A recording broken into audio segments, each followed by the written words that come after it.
Bom dia a todos. Então, vamos falar aqui de resistência dos materiais avançados e vamos iniciar o nosso primeiro tema. No primeiro vídeo que a gente chamou de aula zero, a gente deu uma introdução sobre tudo que a gente viu, tudo que a gente vai ver durante o bimestre. E agora nós vamos falar do primeiro item, primeiro tópico, que é característica geométrica das superfícies. Então, nós vamos falar de momento estático. A definição de momento estático é que um corpo pode ser considerado como compostos por pequenos segmentos e o centro de gravidade pode ser definido como um único ponto ao redor de qual todas as superfícies, todas as partículas estão distribuídas.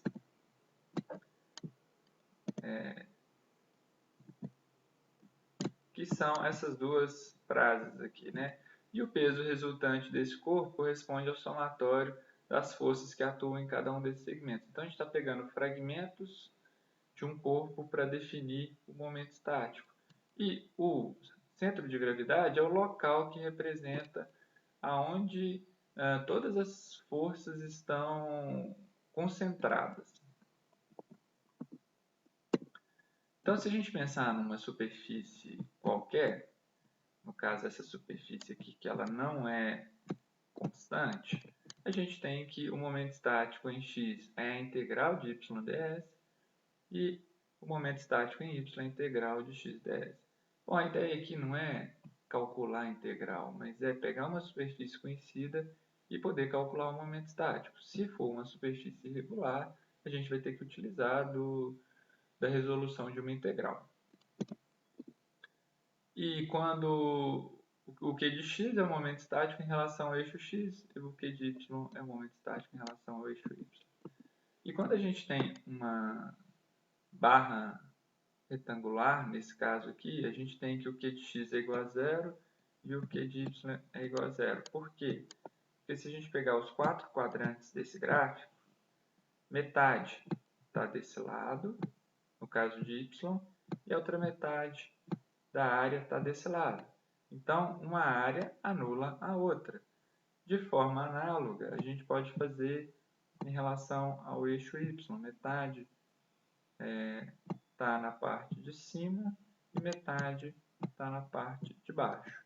Então, a gente tem um objeto simétrico e, no caso de um objeto simétrico, o momento estático será zero e ele vai estar no centro da figura.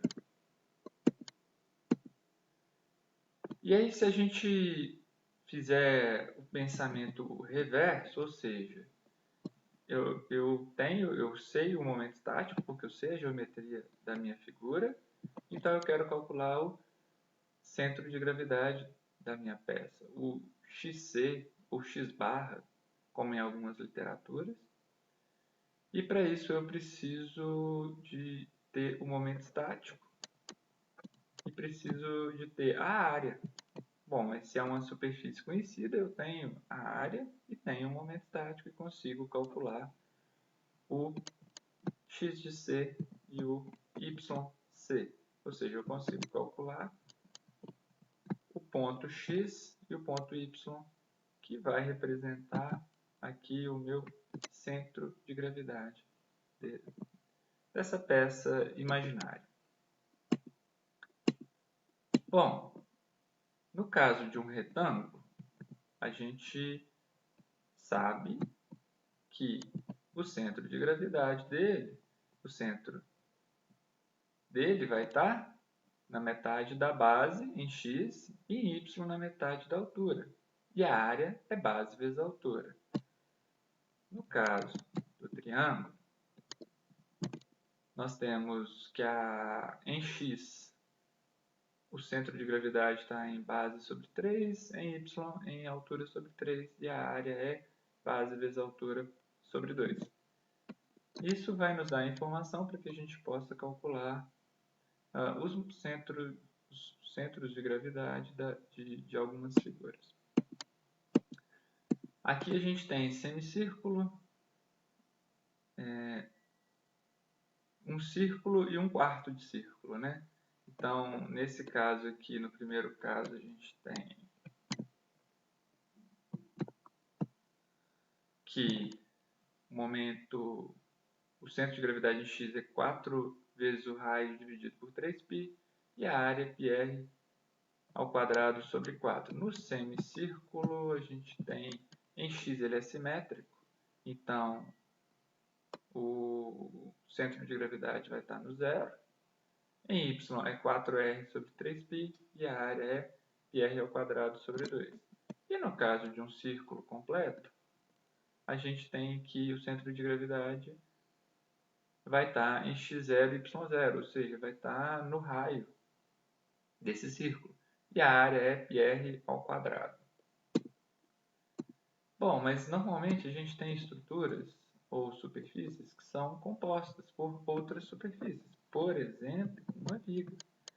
Se a gente está pensando aqui numa viga, a gente pode ter uma viga aqui que tem 5 diferentes figuras simples. Né? A gente tem um retângulo, um segundo retângulo, um terceiro retângulo, e aqui a gente tem outras duas figuras. Como que a gente vai calcular o nosso momento, o nosso centro de gravidade composto? A gente vai pegar e fazer essa conta para todas as figuras. Então, o momento, o centro de gravidade em x vai ser a área da figura 1, esse retângulo aqui na parte de cima da figura, vezes o x, que o x é a distância da minha origem até o centro da minha figura 1. E eu vou estar colocando que a minha origem vai estar passando pelo 0x e 0y do meu eixo. E aí eu vou calcular isso para a área 1, para a área 2, para a área 3, para a área 4, para a área 5 e vou fazer essa conta aqui e vou dividir pelo somatório das áreas.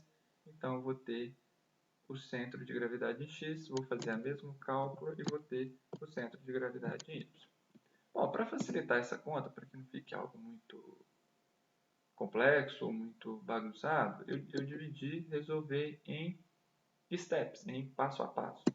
Então, o primeiro passo, eu adoto um sistema de coordenadas que tangenciem a figura no primeiro quadrante. Então, no último exemplo aqui, o meu primeiro quadrante, ele inicia nesse ponto aqui, que tangencia a figura 1 e tangencia a figura 3. Então, eu vou ter um eixo que vai estar começando neste ponto. Okay? Então, aqui vai ser o meu x0 e o meu y0. Beleza? No segundo ponto, nós vamos dividir aquela figura em 5 figuras. Vamos dividir a figura composta em uma figura simples. Terceiro ponto, nós vamos anotar os valores de x, y e de y dos centróides das figuras simples em relação ao nosso sistema. O que esse terceiro ponto quer dizer? Então, a gente tinha escolhido um gráfico xy nesse ponto. Então, qual é a distância do meu x0, y0 até o meu centro C1? Vai ser o meu x1. A distância de x0 até o meu ponto x2, meu ponto do centroide da figura 2, vai ser o meu x2. Daí por diante. E o quarto ponto, vamos pegar todos esses dados que a gente anotou e vamos preencher um gráfico, uma tabela, desculpa. Então, nessa tabela aqui, eu vou ter a área da figura 1, a área da figura 2, a área da figura 3, figura 4 e assim por diante. Quantas áreas a gente tiver. Qual é o valor da distância do meu eixo, do centroide da minha figura simples até a minha posição que eu ordenei como 0, que vai estar tangenciando, vai ser o xi. Qual é a distância da minha base até o meu ponto y. E depois a gente vai multiplicar a vezes x e vamos ter a coluna 5. vamos multiplicar A vezes Y e vamos ter AY. Posteriormente a isso, vamos somar todos os AX, todos os AY e somar todas as áreas.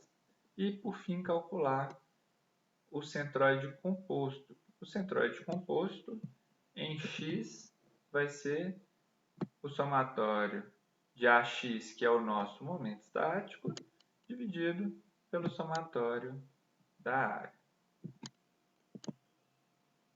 Em y é somatório AY dividido pelo somatório da área, calculamos o centroide composto em y da figura que a gente esteja estudando.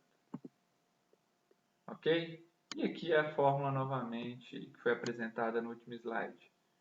Podemos fazer essa conta utilizando esse formato, ou seja, coloco a área 1, coloco o x1 e vou somando, ou faço em formato de tabela.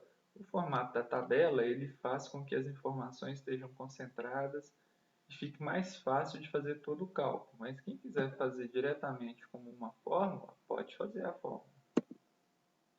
E por fim, vou deixar aqui alguns exercícios para vocês fazerem. Então, nesse primeiro exercício, temos duas figuras simples, um retângulo com dois furos, e aí quando a gente tiver o furo, a gente vai falar que a nossa área é negativa. E eu quero que vocês calculem para mim qual é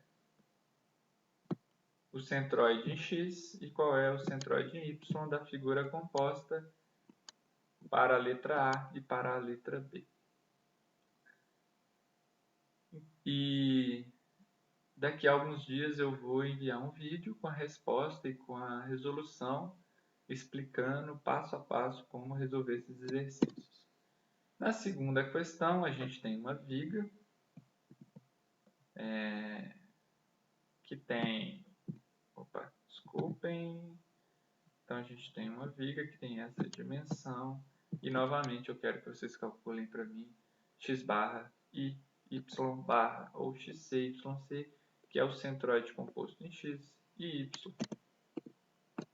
E, por fim, uma figura um pouquinho diferente. Então, a gente tem aqui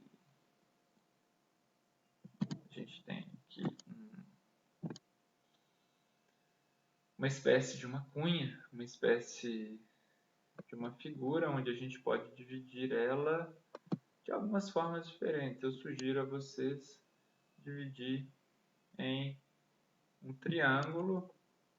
Aqui eu tenho um segundo triângulo.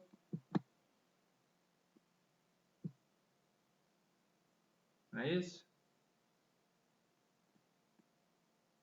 E por fora eu tenho um quadrado maior, um quadrado, deixa eu tentar desenhar para vocês aqui, um quadrado de 80 por 54. Então o que eu faço? Um quadrado de 80 por 54 menos esses dois triângulos. Esses dois triângulos vão ser negativos. Bom, daqui a alguns dias eu vou postar esses exercícios resolvidos, mas tentem, quebrem a cabeça, tentem fazer esses exercícios. Bom, pessoal, é isso tudo. Muito obrigado pela atenção. E qualquer coisa, mandem dúvidas, e aí eu vou respondendo, ok? Muito obrigado a todos. Bom dia.